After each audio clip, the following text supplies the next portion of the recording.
హే movie box ఈ వీడియోలో మనం రీసెంట్గా రిలీజ్ అయిన Kingdom of the planet of the apes movie review చూద్దాం. సీజర్ చనిపోయిన కొన్ని జనరేషన్స్ తర్వాత నోవా అనే ఏప్ వాళ్ళ ఫ్యామిలీ అండ్ ఫ్రెండ్స్తో కలిసి హాయిగా జీవిస్తూ ఉంటుంది.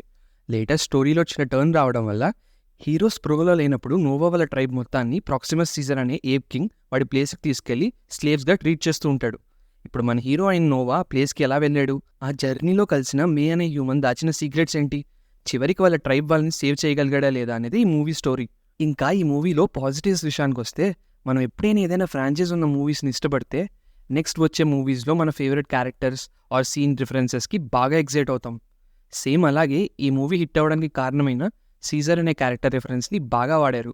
లైక్ సీజర్ చెప్పిన కొన్ని కోట్స్ని అండ్ తన సిద్ధాంతాల్ని మళ్ళీ హీరో అండ్ విలన్ ద్వారా చెప్పించారు. ఆల్సో ఆడియన్స్ ఫేవరెట్ అయిన సీజర్ అండ్ మొరీస్ ఫ్రెండ్షిప్ని మళ్ళీ నోవా అండ్ రాకా రూపంలో చూపించడానికి ట్రై చేశారు. అండ్ ఈ మూవీ స్టార్ట్ అవ్వడం చాలా మంచి నోట్ మీద స్టార్ట్ అవుతుంది. లైక్ హీరో క్యారెక్టర్లో ఉండే ఇన్నోసెన్స్ అండ్ హీరో వాళ్ళ ఫ్రెండ్స్, ఫ్యామిలీ అండ్ మిగిలిన ఏప్స్ కోసం ఏదైనా చేయాలనే తన డిటర్మినేషన్ని అండ్ ఆల్సో తన వర్క్ వల్ల తన ఫాదర్ని ఎలాగైనా ప్రౌడ్ ఫీల్ చేయాలనే రిలేటబుల్ సీన్స్తో ఫస్ట్ ఫ్యూ మినిట్స్లోనే మనని ఈ మూవీలో ఇన్వెస్ట్ చేసేలా చేస్తారు. ఆల్సో ఈ మూవీలో కొన్ని సీన్స్ చాలా బాగా వర్కౌట్ అయ్యాయి. ఎస్పెషల్లీ ఆ ఈగల్ సీన్ అయితే ఈ మూవీకి హైలైట్గా నిలిచింది. ఇప్పుడు ఈ మూవీలో నెగిటివ్స్ విషయానికి వస్తే, జనరల్గా audience, especially Indian audience, OTTs ఉన్న ఈ టైంలో ఒక హాలీవుడ్ మూవీకి 200 రూపీస్ పెట్టాడంటే దానికి one and only reason is క్లైమాక్స్లో వచ్చే వార్ అండ్ యాక్షన్ సీక్వెన్సెస్. ఈ మూవీ ఫ్రాంచైజ్లో నాకు నచ్చని మూవీ ఏదైనా ఉందంటే అది war for the planet of the apes. War and టైటిల్లో పెట్టి ఒక వార్ అండ్ యాక్షన్ ఎపిసోడ్ కూడా లేకుండా మూవీ అంతా తీసేశారు. అండ్ ఇప్పుడు రిలీజ్ అయిన ఈ మూవీ కూడా అదే విషయంలో మనని చాలా డిసప్పాయింట్ చేస్తుంది. మెయిన్లీ ఇప్పుడు వచ్చే డైరెక్టర్స్ అండ్ రైటర్స్కి పార్ట్ 2 ఫోబియా అనేది పట్టుకుందేమో అనిపిస్తుంది నాకైతే.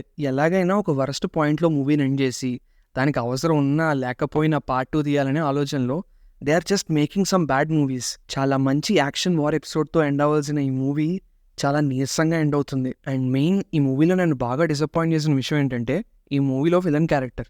ట్రైలర్ చూసినప్పుడు అరే ఇప్పుడైనా మంచి స్ట్రాంగ్ విలన్ని తీసుకొచ్చారే, లాస్ట్ మూవీలో లాగా విలన్ కామెడీగా జావడైతే అనుకున్నా. బట్ ఈ మూవీ చూసిన తర్వాత లాస్ట్ మూవీలో విలనే బెటర్ అనిపించింది. ఇక్కడైతే ఇంకా కామెడీగా చేస్తాడు. ఆల్సో మూవీలో కన్నా ట్రైలర్లోనే విలన్ని ఎక్కువసేపు చూపించారనిపించింది. విలన్ అంటే స్టార్టింగ్లోనూ లేకపోతే మధ్యలోనూ ఇంటర్వెల్ తర్వాత రావాలి. బట్ ఈ మూవీలో ఇంకా కొన్ని సీన్స్ మిగులున్నాయి అనగా వచ్చి ఒక 2 డైలాగులు చెప్పి లాస్ట్లో కామెడీగా చచ్చిపోతాడు. అండ్ ఈ మూవీతో ఉండే మెయిన్ ప్రాబ్లం ఏంటంటే ఈ మూవీ చాలా స్లో పేజ్లో వెళ్తుంది. థియేటర్లో జనాలు ఫోన్స్ తీసి నోటిఫికేషన్స్ అవి చెక్ చేసుకుంటున్నారు మధ్య మధ్యలో. స్టార్టింగ్లో నేను చెప్పిన కొన్ని సీన్స్ వచ్చినప్పుడు ఫోన్ మళ్ళీ పక్కన పెట్టి చూస్తున్నారు. ఇందాక చెప్పినట్టు పార్ట్ 2 తీయాలి, పార్ట్ 2 అనే ఫోబియా వల్ల ఇంకా ఈ మూవీలో ఇంతే చూపించాలి. మిగిలినంతా వాళ్ళు నడవడం, గుర్రం ఎక్కడం, మళ్ళీ నడవడం, మళ్ళీ గుర్రం ఎక్కడం లాంటి సీన్సే చూపించారు. Finally movie buffs review for the Kingdom of the planet of the apes is one time watch. ఈ మూవీని మరీ అంతలా తీసిపడేయలేం కానీ వరల్డ్ బిల్డింగ్ బాగానే చేశారు.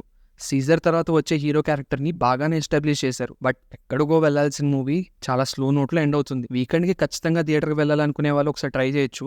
లేదంటే ఓటీటీస్లో రిలీజ్ అయిన తర్వాతే చూడండి. ఇలాంటి మూవీ రివ్యూస్ అండ్ రికమెండేషన్స్ కోసం please subscribe to movie buffs.